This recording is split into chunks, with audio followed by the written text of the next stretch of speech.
गुरुर्विष्णु गुरुर्देवो महेश्वर गुरु साक्षात् परब्रह्म तस्मै श्री गुरवे नमः।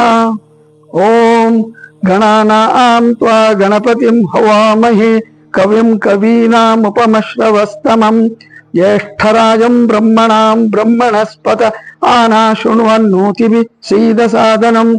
ओं गं गणपतये नमः।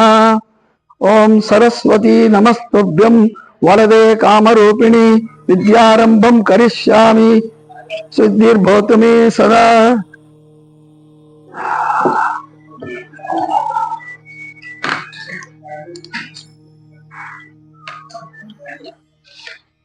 आज एक अच्छा दिन है, गुरुवार है, ज्योतिष सीखने का भी सिलसिला अच्छा दिन है और ज्योतिष कंसल्टेशन को भी अच्छा दिन है। ये टाइम भी अच्छा लगा है। अभी 11:09 है। इस टाइम में मेष लग्न हुआ आपका ट्रेडिशनल पराशरी से और नवांश होगा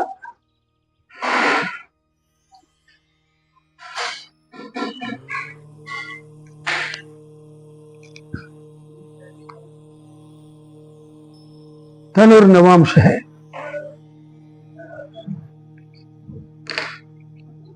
इसको हम बोलते हैं पुष्करांश लग्न। ये मुहूर्त को हम बोलते हैं पुष्करांश लग्न। ये मतलब ये लग्न में आप कोई काम करेगा से बोलने का। हाँ, अभी तो हमने तो ये कार्यक्रम चालू किया, मतलब ये ज्योतिष का कार्यागार चालू किया। ये 11:09 का दीपक ज्वलन से कार्यक्रम शुरू किया। ये है लग्न का मुहूर्त मेष लग्न है, मगर नवांश लग्न है धनुर्लग्न। इसको हम बोलते हैं ये राशि का अंत है, मगर ये बहुत इंपॉर्टेंट है क्योंकि इसको हम बोलते हैं पुष्करांश लग्न।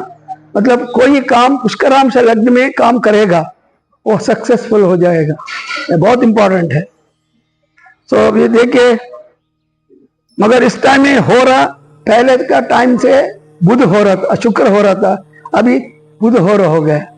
बुध का मतलब एजुकेशन, शिक्षा, बहुत अच्छा है। मगर देखिए, मगर हमारा एक नसीब अच्छा नहीं है। 5 ग्रह योग हो गए हमारा। कुंभ राशि में 5 ग्रह है, सूर्य, चंद्र और बुध, शुक्र और राहु। इसमें ये 5 ग्रह में सिर्फ तो कौन है? शुक्र राहु से आगे चल गया और चंद्र भी आगे चल गया। बाकी पूरा राहु के बीच में आ रहा है। फिर भी क्योंकि शुक्र का मतलब है नाड़ी ज्योतिष, इसका कारक है शुक्र। क्योंकि शुक्राचार्य का फादर है भृगु महर्षि। सो हमारा ये नाड़ी ज्योतिष का स्टार्टिंग है भृगु मुनि से। क्योंकि हमारे गुरु आरजी राव ने हमको बोला है कोई कार्यक्रम चालू करने से पहले आप भृगु को और नंदी को प्रार्थना करने का है, भृगु नंदी नाड़ी। मगर ये भृगु नंदी नाड़ी मतलब ये कोई सिस्टम नहीं है, ये 2 मिला के एक किताब लिख दिया उन्होंने।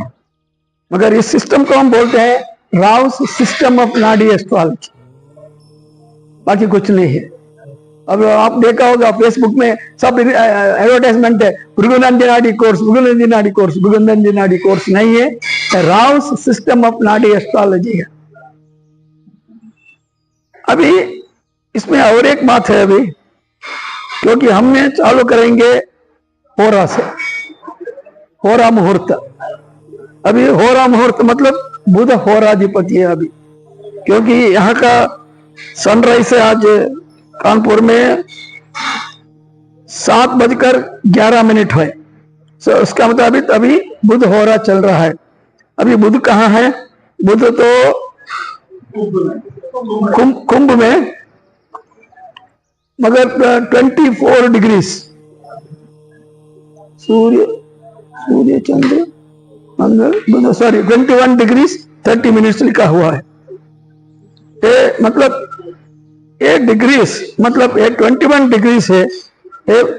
इस डिग्रीज में हम अभी कार्यक्रम, मतलब ये शिक्षा हम चालू कर रहे हैं। और बुध के साथ बाकी ग्रह है। अगर बुध का पहले, बुध तो आगे चल गया, शुक्र से पहले था, और शुक्र से मतलब शुक्र देखिए कितना है, शुक्र तो 15 डिग्री 15 डिग्री और कुछ मिनट्स है। और राहु 15 डिग्री और थोड़ा मिनट है, मतलब राहु थोड़ा नीचे चल गया और शुक्र थोड़ा आगे चल गया। इसको हम बोलते हैं, मतलब ग्रहों का ग्रह युद्ध में शुक्र जीत गया, क्योंकि राहु तो उनका शिष्य है, वो असुर है, उनका शिष्य है। मगर भी अभी राहु आगे होता, शुक्र नीचे हो जाता था, तो शुक्र को थोड़ा प्रॉब्लम करने वाला है, क्योंकि असुर तो असुर ही है। मगर अभी ऐसा नहीं है, शुक्र थोड़ा आगे चल गया, शुक्र तो ग्रह युद्ध में तो विन हो गया अभी। सो इसका मतलब है हमारा नाड़ी ज्योतिष का कोर्स, मेरे दिल बोलता है अभी कितना लोग इतना ही है, मगर ये कार्यक्रम बहुत अच्छी तरह से जाएगा। और बुध भी होराधिपति बुध भी है, उनके साथ ही है। बुध का मतलब है शिक्षा, एजुकेशन, वो भी अच्छी तरह से जाएगा। मगर ये देखिए इधर एक बहुत महत्वपूर्ण विषय है, क्योंकि अभी मैं इसके बारे में बात कर रहा हूं। ये कुंभ राशि में है, ये पूरा 5 ग्रह योग कुंभ राशि में, और मीन राशि में शनि बैठा है, और केतु बैठा है अपना सिंह राशि में, और मकर में मंगल। मगर मंगल देखिए वो थोड़ा उच्च है, मतलब 26 डिग्री से 28 तक शनि उच्च है। क्या हो गया है? काम कर रहे हैं। शनि सॉरी मंगल उच्च है, इसलिए मंगल अभी देखिए इसमें क्या है, मंगल तो है एक ही ग्रह मकर राशि में है। मकर राशि, और मकर राशि के सप्तम में कौन है? कर्क राशि। कर्क राशि के अधिपति चंद्र है। इसका मतलब है मंगल को हम क्या बोल रहे हैं, ये मनोकाम मनोकर्म योग हम बोल रहे हैं। मंगल तो है मेष राशि का अधिपति, मगर वो बैठा है मकर राशि में, शनि का राशि में, कर्म मतलब मनोकर्म योग अभी हो गया इधर। और दूसरा है अपना ये 5 ग्रह, और सॉरी उसका पहले गुरु को हम देख लेंगे। गुरु भी किधर है? गुरु भी मिथुन राशि है, गुरु वक्र है मिथुन राशि में, और उसके 9वें स्थान में ये पूरा 5 ग्रह योग है कुंभ राशि में। इसका मतलब ये गुरु और ये 5 ग्रहों का संबंध है। मगर ये दोनों राशि को हम बोल रहे हैं ये वायु तत्व राशि है। वायु मतलब सब हवा में चल रहे हैं सब। और उससे ज्यादा कुंभ राशि का अधिपति कौन है? शनि। शनि कहाँ बैठा है? शनि बैठा है मीन राशि में, जल तत्व राशि है, और उसके ऊपर ये मोक्ष तत्व राशि है। मतलब मीन राशि का अधिपति वो गुरु है, और मीन राशि में एक कुंभ राशि का अधिपति शनि बैठा है, मतलब वो मोक्ष देने के लिए बैठा है। इसका मतलब है मोक्ष कैसे देगा? ये 5 प्लैनेट के वजह से। डिस्पोजिटर ऑफ प्लैनेट, ये बहुत इंपॉर्टेंट है नाड़ी ज्योतिष में। अभी उदाहरण के लिए अभी केतु ये सिंह राशि में बैठा है, उधर आगे पीछे कोई ग्रह नहीं है, और केतु के साथ कोई कनेक्शन भी नहीं है। अगर केतु के राष्ट्राधिपति कौन है? सूर्य है, वो भी कुंभ राशि में है। इसका मतलब है, मैं इधर लिखा है ऑलरेडी, इस कार्यक्रम होने वाला है, एक कार्यक्रम का वेन्यू है ना, उसका बाजू में मतलब दक्षिण दिशा में, सॉरी पश्चिम दिशा में या पूर्व दिशा में, ऐसा ये कनेक्शन आता है। मगर केतु है पूर्व दिशा में है, इसका मतलब यहाँ का पूर्व दिशा में एक शिव का मंदिर है। अब कोई देखा होगा? पास में ही सर, पास में ही है। हाँ, कौन सा दिशा है ये? ईस्ट है। हाँ हाँ, ये ईस्ट है, सही, करेक्ट। अभी मैंने देखा कंपास से, ये ईस्ट है। टेंपल इधर है, नहीं मतलब यहाँ पर आके जैसे मोड़ पर नहीं पड़ा मंदिर है। ये सिर्फ नाडी ज्योतिष में हम बोल सकते हैं कौन सा मंदिर कहाँ है करके। ट्रेडिशनल ज्योतिष में कोई नहीं बोल सकता है। ये मुझसे पूछ रहे बहुत सारे ज्योतिष लोग मुझे पूछ रहे, आप कैसे बोल रहे हैं ये सब?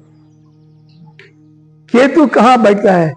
केतु का मंदिर है ध्वज, मतलब मंदिर, टेम्पल, मतलब उसका साथ कौन बैठा है वो देखने का है। कोई नहीं है तो उसका राष्ट्राधिपति कौन है? उसका राष्ट्राधिपति सूर्य है। अभी इस कुंडली में मतलब सूर्य का मतलब है शिव है। तो शिव का मंदिर, केतु का दिशा है ईस्ट, मतलब एग्जैक्टली ईस्ट नहीं है, थोड़ा आगे, मतलब इसका डिग्री है 15 डिग्री। हाँ, 15 डिग्री मतलब एग्जैक्टली ईस्ट है, इधर होना चाहिए। हाँ, सही है, सही है। और दूसरा एक है, एक्सप्लेनेशन के बाद मैं बोला अभी मनो कर्म योग बोल रहा, मंगल और शनि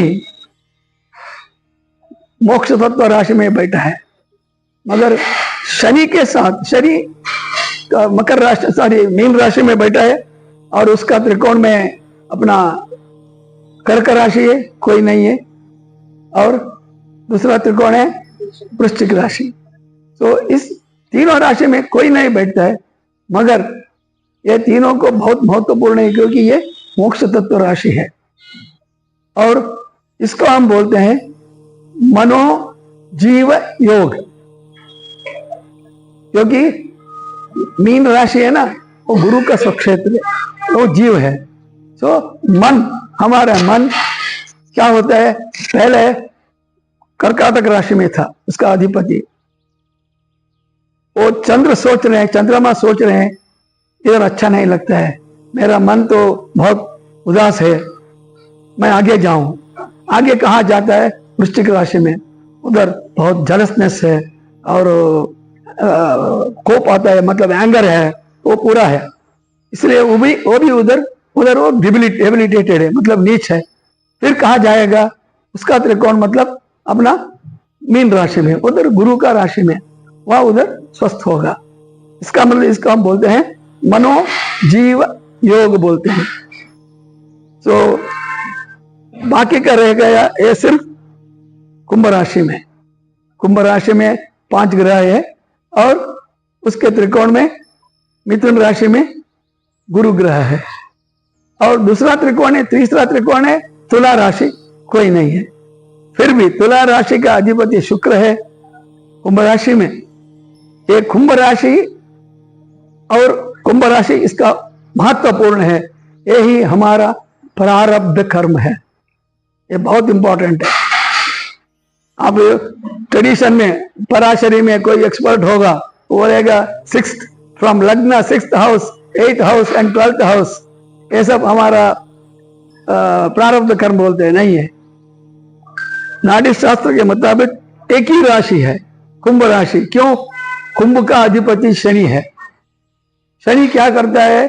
अभी हमारा पिछले जन्म में, सिर्फ पिछले जन्म नहीं है, जन्मों जन्म, उसको बोलते हैं संचित कर्म।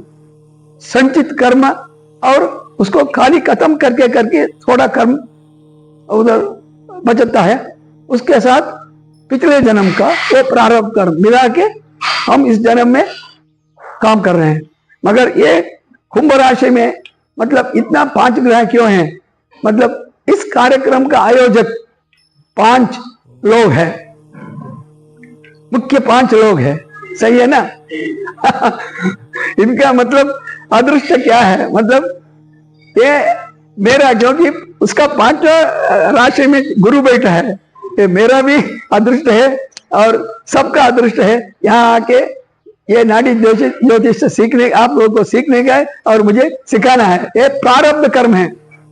कोई मतलब ये क्यों आपने मुझे बुलाया? मैं तो बैंगलोर में रहता हूं और आप तो इधर कानपुर नॉर्थ ईस्ट तरफ, कैसे बना है? ये प्रारब्ध कर्म नहीं है, ये बहुत इंपॉर्टेंट है।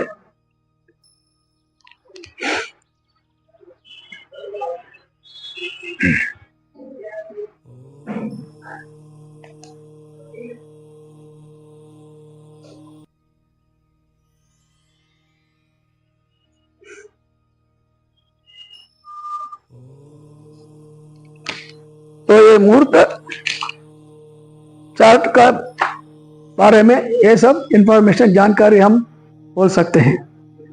अभी क्लास का अगले पहला, शायद किसी ने आपको बुलाया नहीं होगा, बोला नहीं होगा।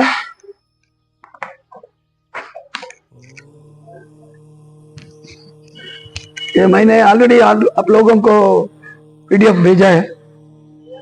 उसमें हेडिंग लिखा है एग्जाल्टेशन उच्च एंड डेबिलिटेशन नीच पोजीशन है। उसमें क्या है, हमको पता है हर एक राशि में एक ग्रह उच्च हो जाता है, उसका 7वां राशि में वही ग्रह नीच हो जाता है। इसका मतलब, और अभी उदाहरण के लिए सूर्य होगा उच्च राशि होगा मेष राशि में, और तुला राशि में उसका नीच राशि है। और इसमें क्या है देखिए, उसमें पॉइंट है, ये सूर्य ने मेष राशि में 10 डिग्री में इसका मैक्सिमम एक्साइटेशन पॉइंट है। इसका मतलब क्या है, 0 डिग्री 1 सेकेंड से 1 सेकेंड से 10 डिग्री तक सूर्य वहां रहेगा, वो एक्साल्टेड है। अभी 10 डिग्री के बाद सूर्य होता है किसी का कुंडली में, वो एक्साल्टेड नहीं है। ट्रेडिशन में इनको महत्व नहीं देता है, मगर हम महत्व देता है, क्योंकि आप देख सकते हैं, मतलब अभी ट्रेडिशनल क्या बोलता है, सूर्य तो मेष राशि में होगा तो उच्च राशि होगा। इसका मतलब कितना लोग है उच्च राशि वाले, रिजल्ट तो एक ही नहीं है। ये रिजल्ट ऐसा देने का है, 10 डिग्री के बाद सूर्य होगा, तो इसका मतलब है वो शनि का नीच राशि में जोन में हो जाता है। ये इंपॉर्टेंट है, मतलब कर्म का बारे में उसको थोड़ा दिक्कत है, ये बहुत इंपॉर्टेंट है। और उसके बाद 20 के बाद 30 के अंदर सूर्य हो जाता है वो मंगल का मूल त्रिकोण राशि। मतलब ऐसा लोग है ना, मंगल का मूल त्रिकोण, मंगल तो बहुत स्ट्रांग है अपना। और एक बात मैं बोल रहा हूं, उच्च राशि और मूल त्रिकोण का इसमें क्या डिफरेंस है? उच्च तो उच्च है, मगर उससे बेहतर पावरफुल है मूल त्रिकोण राशि, क्योंकि मूल त्रिकोण राशि में अभी मेष राशि तो इसमें बाकी ग्रह तो है। अभी उदाहरण के लिए आप कुंभ राशि में देख लीजिए, वो शनि का मूल त्रिकोण, कोई दूसरा ग्रह वहां उसके लिए कोई स्थान नहीं है, सही है। और गुरु का, सिर्फ ये 2 प्लैनेट का देखिए, गुरु का धनु राशि मूल त्रिकोण, कोई दूसरा ग्रह उधर स्थान नहीं ले सकते हैं। ये 2 बहुत इंपॉर्टेंट है। बाकी का उनके लिए कुछ उच्च होता है, कुछ राशि नीच हो जाता है, मगर ये दोनों का ये बहुत इंपॉर्टेंट है। इसलिए गुरु और शनि हमारा नाड़ी ज्योतिष में बहुत इंपॉर्टेंट है। उसका ट्रांसिट, उसका गोचर हमारे लिए बहुत इंपॉर्टेंट है। इसलिए बड़े, और गोचर भी नहीं है, उसका प्रोग्रेशन को हिंदी में बोलते हैं पर्याय। एक राउंड मार के बाद उसको बोलते हैं एक पर्याय और दूसरा पर्याय, मतलब। और एक बात है इसमें, इसके बारे में मैं पूरा लिखा हूं इधर।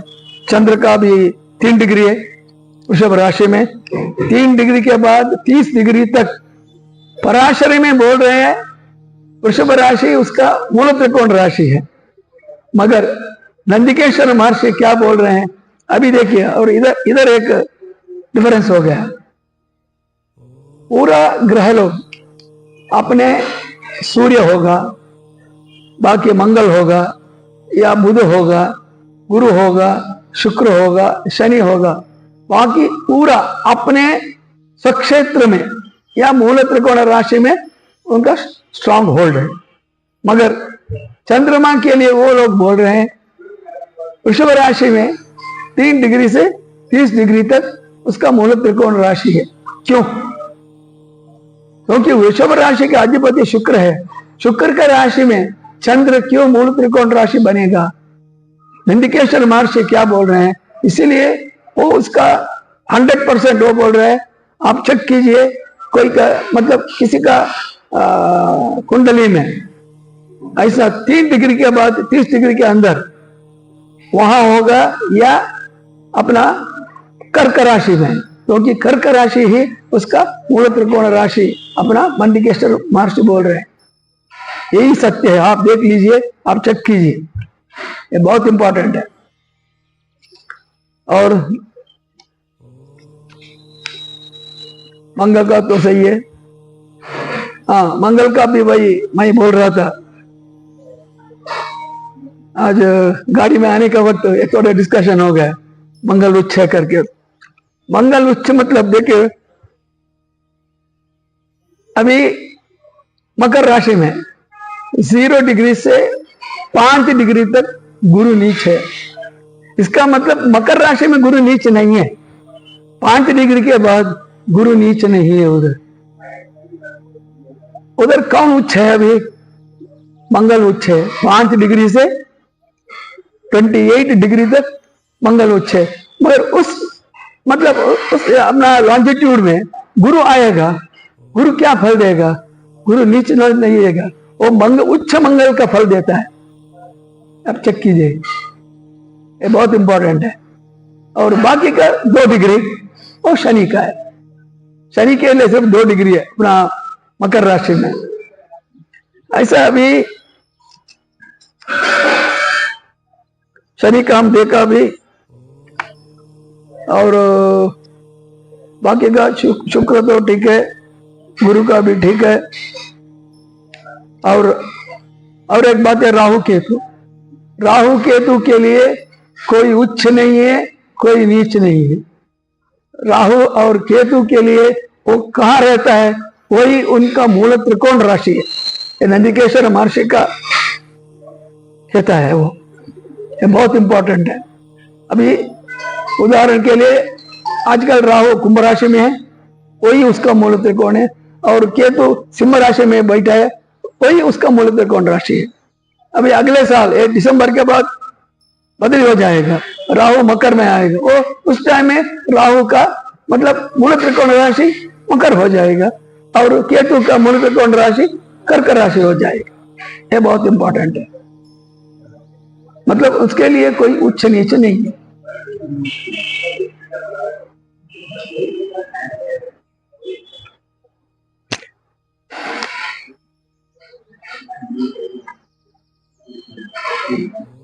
और बाकी मैंने पीडीएफ पेज में लिखा है, सूर्य का सिंह राशि में मूल त्रिकोण राशि है 0 to 20 डिग्री से। चंद्रमा का लिखा है वृषभ राशि। आप नंदिकेश्वर महर्षि के मुताबिक क्या बोलता है? वो कर्क राशि है, उसका 3 डिग्री से 30 डिग्री तक उसका मूल त्रिकोण राशि है। और मंगल का ठीक है मेष राशि 0 से 12 डिग्री तक। और बुध का है कन्या राशि में 15 से 20 डिग्री तक इसका मूल त्रिकोण राशि है। गुरु का धनु राशि में 0 से 10 डिग्री तक है। और शुक्र है तुला राशि में 0 से 15 डिग्री तक उसका मूल त्रिकोण राशि है। और शनि का कुंभ राशि में 0 से 20 डिग्री तक है। मतलब उस डिग्री के बाद उनका स्वक्षेत्र हो जाता है। पता नहीं आप इसको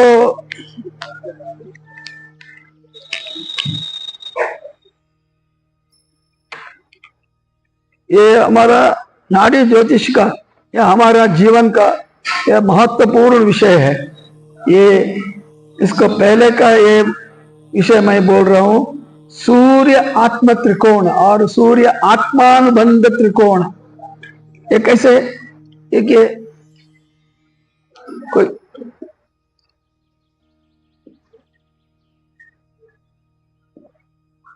मेरा हैंड राइटिंग सही नहीं है।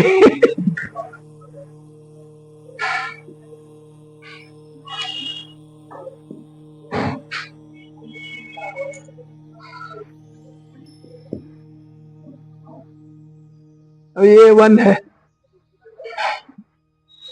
1 2 3 4 5 6 7 8 9 10 11।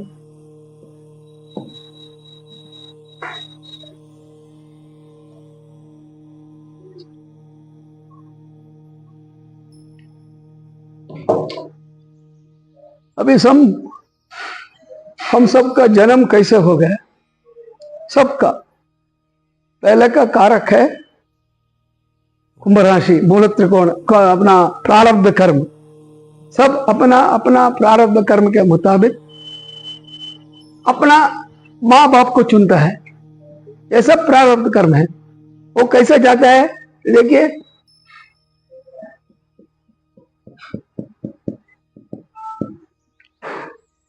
सूर्य को जाता है सिंह राशि, वो पितृ होगा, उसके फादर है, और उसमें अभी आत्मा हो गया। सूर्य आत्मकारक है। सूर्य आत्मकारक मतलब पहले बाप से माँ को जाएगा और वो उधर आत्मा स्थित होगा। और आत्मा के लिए अब हम बोलेगा आत्मा है, आप तो देख नहीं सकते, बाद में वो जीव को बनाएगा।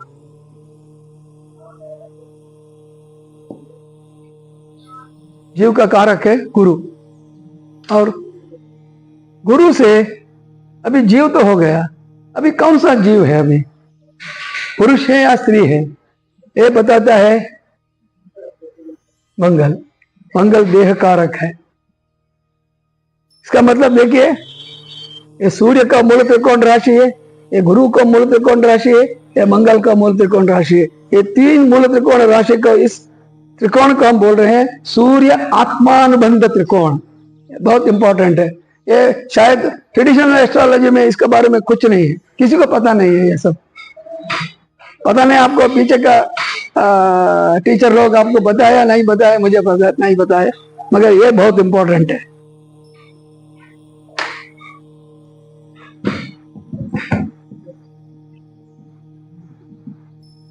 इसके बारे में कुछ डाउट है? कुछ डाउट है इसके बारे में?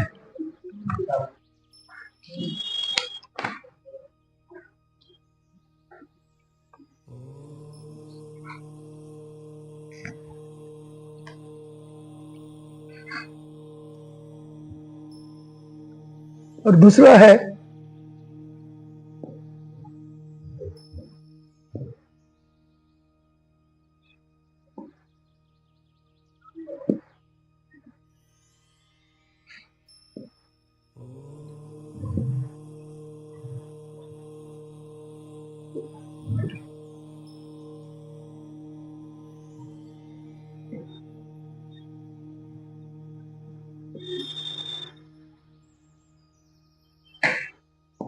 ये मन का कारक है कर्क राशि, चंद्रमा। तो चंद्रमा, मैंने पहले आपको बता दिया होगा इसके बारे में। चंद्रमा ने मतलब हमारा मन को शांति नहीं देता है। ये करने का है, वो करने का है, ये कुछ ये नहीं है, फिक्स्ड माइंड नहीं है हमारे लिए। इसलिए वो वहां से वृश्चिक राशि में 5वां राशि में आता है। वृश्चिक राशि तो बहुत बेकार का राशि है। उधर हमारा जेलसनेस है, और बोलते हैं उस औरत के पास इतना ग्राम का सोना है, मेरे पास नहीं है। मतलब ये एक मतलब अच्छा नहीं है, एक कैरेक्टर अच्छा नहीं है। इसलिए ये चंद्रमा क्या बोलता है, ये मुझे अच्छा नहीं लगता करके इधर उधर जाता है। मीन राशि में, मीन राशि में उसका अधिपति गुरु है, और वो मोक्ष तत्व राशि है। सब मोक्ष तत्व राशि है, मगर वो गुरु का राशि है, गुरु के चरण में आता है, वहां शांत हो जाता है। इसलिए इसको हम बोलते हैं मनोजीव त्रिकोण। मनोजीव त्रिकोण है ये भी बहुत इंपॉर्टेंट है। आप प्रिडिक्शन करने का टाइम आप देखने का है। ये अभी तो शनि है, अपना मनोजीव त्रिकोण में है, बैठा है।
1 2 3 4, चंद्रमा का राशि है, ये सूर्य माँ का राशि, सूर्य का राशि है। देखिए इसको कनेक्शन क्या है, ये माँ है और ये पिता है। हमेशा आपस में रहने का है, ये बहुत इंपॉर्टेंट है ये। और माँ किधर पे रहता है, फादर किधर पे रहता है, नहीं, अगल बगल आजू बाजू में। इसके लिए हम बोलते हैं क्या राशि है, उसका नाम है,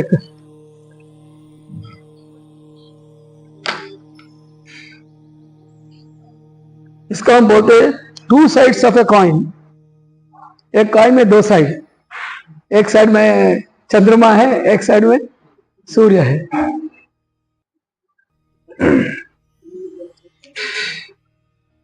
इसको हम बोलते हैं मनोकर्म, मनोकर्म योग। और मनोकर्म योग के लिए और एक है, बाकी है, उसके लिए शनि मांगते हैं। कर्म मतलब शनि है।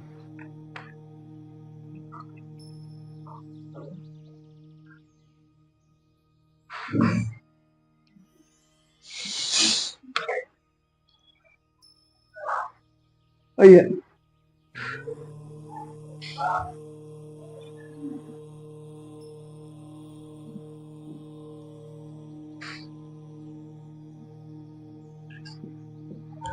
सेव हो गया। इसको भी हम बोलते हैं मनो, क्योंकि मैं क्यों बोल रहा हूं, इसका ये शनि है, मकर है ना, इसका कनेक्शन लेता है। मतलब माइंड, मतलब आप मन से कोई काम करने को चाहता है। अभी शायद आपने कुछ स्टडीज किया है, मगर आपका मन बोलता है मैंने ये स्टडी किया मगर एक काम करने के लिए मुझे इच्छा नहीं है, मैं दूसरा काम ढूंढूं। अपना एजुकेशन से अलग, इसको बोलते हैं मनोकर्म योग। वो भी कर सकता है, उसके लिए मन स्ट्रांग होना मांगता है। चंद्रमा का पोजीशन बहुत इंपॉर्टेंट है, उसमें आप सक्सेस होने का हो तो।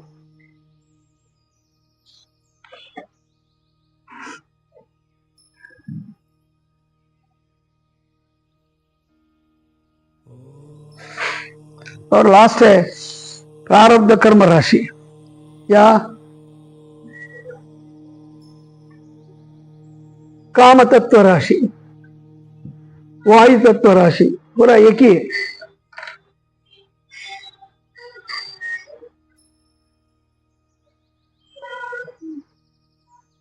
कर्म तत्व राशि इधर है।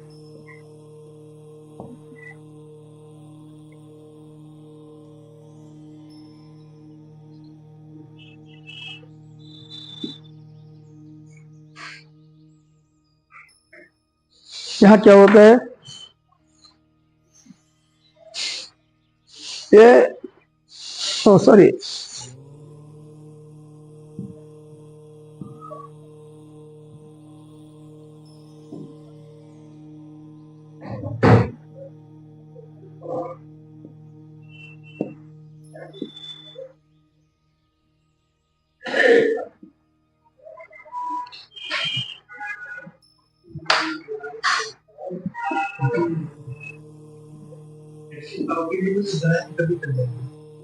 ये देखिए कुंभ राशि को हम बोलते हैं प्रारब्ध कर्म राशि। मतलब ये भी कर्म का राशि है। मतलब आपका शायद अभी आप सोच रहे हैं आपका एजुकेशन क्वालिफिकेशन हो गया, बहुत अच्छे इंजीनियरिंग बन गए, आप डॉक्टर बन गए, कोई भी एमबीए हो गया, आप अभी सोच रहे हैं आप मैं इस काम पर जाऊं, मगर आपका फेट, आपका विधि, ये प्रारब्ध कर्म बोलते हैं ना, बोलते हैं किसी ने आपको बोलता है ये अच्छा नहीं है, तुम इस काम के लिए जाओ, दूसरा काम। अभी सिविल इंजीनियरिंग कर दिया, वो सिविल नहीं है, दूसरा मैकेनिकल में उसको उड़ने के लिए, मतलब मैकेनिकल में सिविल का काम होता है, उसको उधर लेके जाता है। इसको हम बोलते हैं प्रारब्ध कर्म। अभी प्रारब्ध कर्म मतलब कर्म है, कर्म के लिए क्या मांगता है, कोई कर्म के लिए क्या मांगता है, बुद्धि शक्ति, बुद्ध का स्वक्षेत्र है। और उससे क्या होता है, धन। मतलब ये प्रारब्ध कर्म से एक कनेक्शन है। अपना कुंभ राशि, मिथुन राशि और तुला राशि। तुला राशि शुक्र का मूल त्रिकोण राशि है। इसका मतलब क्या है, आपका प्रारब्ध कर्म से आपको जुड़ा हुआ, मतलब कोई ग्रह इधर होता है यह प्रारब्ध कर्म से होता है। उस कर्म से आप मतलब काम करेगा, आपका पैसा है ना, धन बहुत अच्छा हो जाएगा। शुक्र उच्च होके आपके लिए पैसा के बारे में बोल नहीं सकते, शुक्र इधर होने का है, यह बहुत इंपॉर्टेंट है।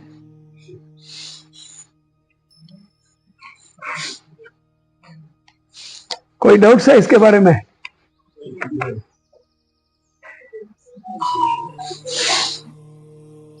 हाँ, इसका और एक है, इसका और एक मतलब भी,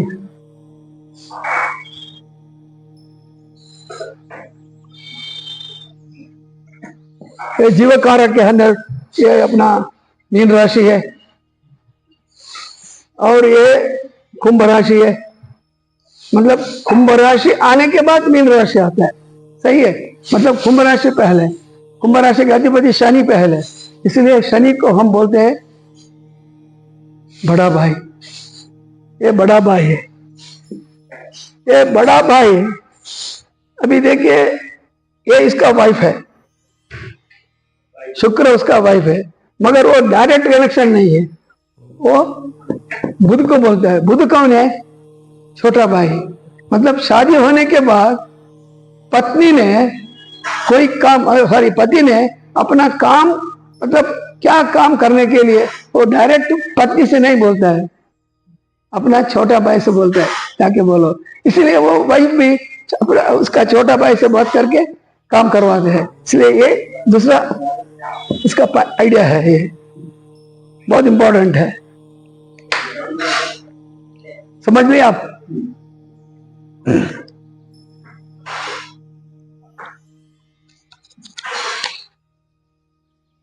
मतलब ये सब, मतलब या पति पत्नी और पति का छोटा भाई या बड़ा भाई, ये पूरा हमारा प्रारब्ध कर्म से चुना हुआ है। मतलब पिछले जन्म में हमको ये सब का कांटेक्ट था, उसका ज्यादा कांटेक्ट होगा, ज्यादा उसको मतलब कर्म बाकी रहेगा, उस ग्रह वक्र हो जाता है इस जन्म में। उसके बारे में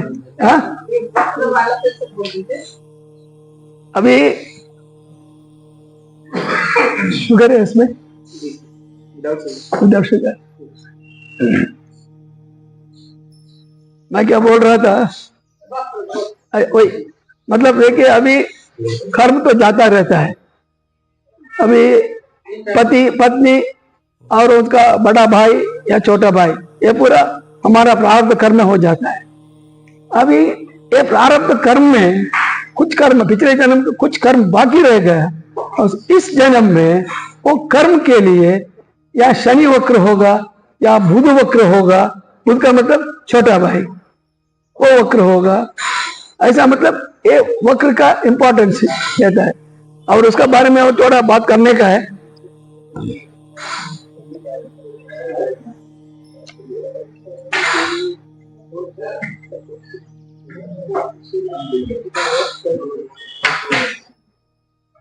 और दूसरा है एक्सचेंज। देखिए, किसको एक्सचेंज बोलते हैं? सिंपल एक्सचेंज सबको मालूम है।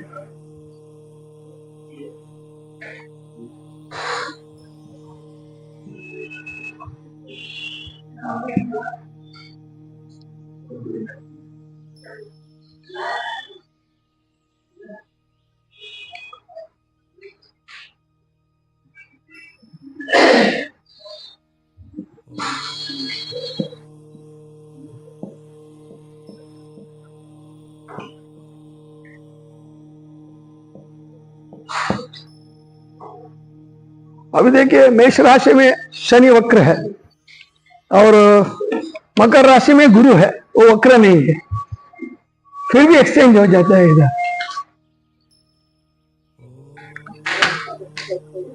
क्योंकि शनि वक्र का मतलब हम हमेशा पीछे का राशि देखना पड़ता है। तो पीछे का राशि कौन सा है? मीन राशि। सो मीन राशि शनि बैठता है और मकर राशि में गुरु है ऑलरेडी, वो वक्र नहीं है, वो एक्सचेंज हो जाता है। मतलब शनि अपना राशि में आ जाता है, गुरु अपना राशि में जाता है। इसको बहुत महत्वपूर्ण हो जाता है। ये एक एक्सचेंज है। और दूसरा एक्सचेंज है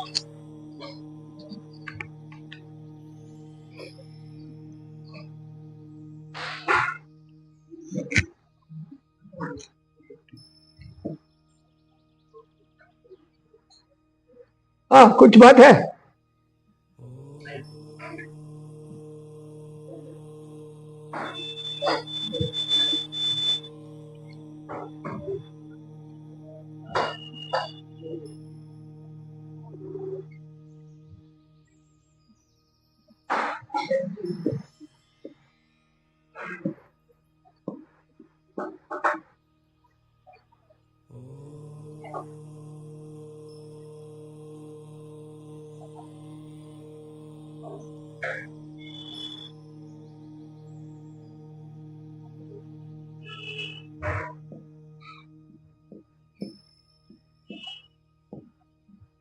ये दोनों वक्र है अभी। इसका मतलब है शनि वक्र होके इधर आएगा, मेष राशि में आएगा, और मंगल वक्र होके कुंभ में आ जाएगा। इसका मतलब ये दोनों एक्सचेंज हो सकता है। हाँ हाँ, ये दूसरी टाइप का एक्सचेंज है।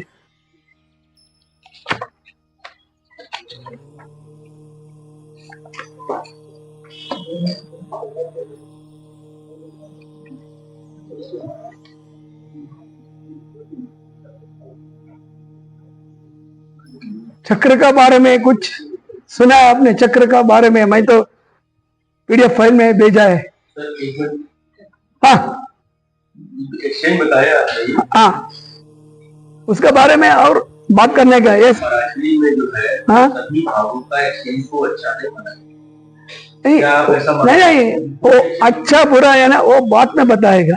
एक्सचेंज हो सकता है करके, ट्रेडिशनल में ये नहीं है। ट्रेडिशनल में ऐसा एक्सचेंज ऐसी नहीं है, सिर्फ नाड़ी में है। वक्री होकर एक्सचेंज होता है। किसी भी डिग्री में कोई डिग्री का ये नहीं है इधर, कोई डिग्री नहीं है किसी की। शायद एक 10 डिग्री होगा और 20 डिग्री होगा, दूसरा एक्सचेंज होता है। रिजल्ट क्या है वो बाद में देखेगा, अच्छा है बुरा है, और बाद में प्रोग्रेशन के बारे में, उसके बारे में बहुत बड़ा मैं लिखा हूं, उसके बारे में देखेगा। अब देखिए चक्र का बारे में, हमारा देह में 7 चक्र है, सबको पता है होगा।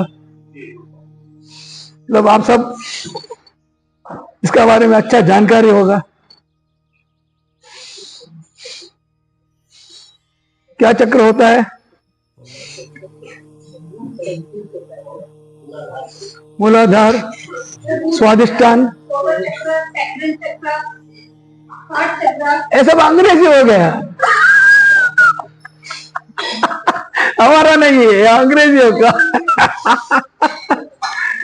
मैं संस्कृत का मैं बोल रहा हूँ। मूलाधार चक्र, स्वादिष्टान चक्र, विशुद्धि चक्र और अनाहत चक्र। कौन सा बोला? हाँ, मणिपुर चक्र और विशुद्धि चक्र और सहस्रार चक्र। मतलब ये 7 चक्र है, और इसको और हमारा देह को कनेक्शन है। अभी तक साइंस ने इसके बारे में कुछ प्रूव नहीं किया, उनको पता ही नहीं है इसके बारे में।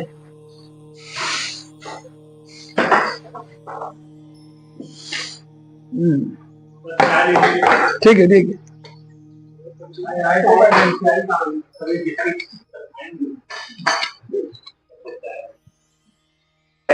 बगैर ये मूलभूत तत्व, ये सब जानकारी लेने का है। उसके बगैर आप इस ग्रह उस राशि में, वो राशि कौन सा है, प्रारब्ध कर्म राशि है या मोक्ष तत्व राशि है, मनोजीव राशि है, वो सब आप ये अभी मैंने तो पढ़ा लिया, आपको अच्छी जानकारी है। नहीं तो ऐसे ऐसे बोलेगा वो रिजल्ट आपको अच्छा नहीं होता है। क्यों ऐसा होता है आप सोचने का होता है। भाई मैं तो ऑलरेडी इसीलिए आपको बता दिया है सब, ये बहुत इंपॉर्टेंट है।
ये इसमें नहीं लिखा है।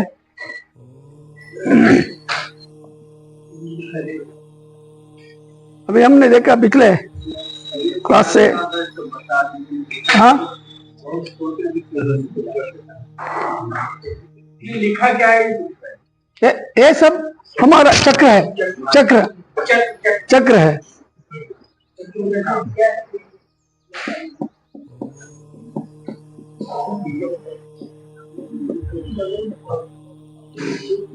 सब चक्र है, मूलाधार से सहस्रार तक। मूलाधार स्वादिष्टान, मूलाधार का अधिपति है शनि, स्वादिष्टान का चंद्रमा है, और मणिपुर का बुध है, बाद में अनाहता का सूर्य है, विशुद्धि का शुक्र है, और आज्ञा का गुरु है, और सहस्रार का अधिपति है मंगल है। हाँ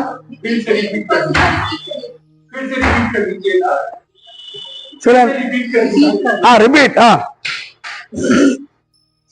पहले का मूलाधार चक्र है, हमारा बेस ऑफ द स्पाइन। यहाँ होता है।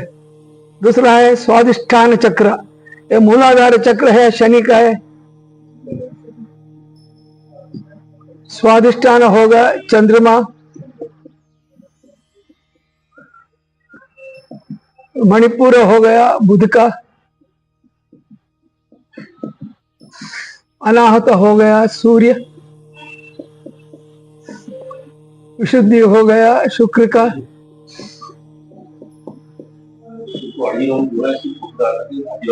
हमने ग्रुप में डाल दिया है, आप पुष्कर में डाल दिया, ये सब डाला है।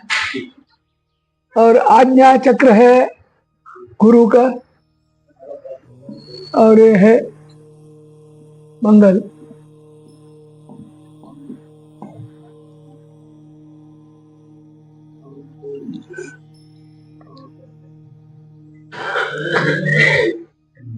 और अभी हमने देखा अभी सूर्य और चंद्रमा का मकर और कर्काटक और सिंह राशि, मतलब सिंह राशि का अधिपति सूर्य है, कर्काटक राशि का अधिपति चंद्रमा है। इसका मतलब है दोनों इकट्ठे रहते हैं, मतलब चंद्रमा से बिना सूर्य नहीं रहता है, सूर्य से बिना चंद्रमा नहीं है। सबको पता है, सब देख रहे हैं सुबह तो सूर्य है, रात में चंद्रमा है, सबको कनेक्शन है सब। एक बार मैं चाय पी के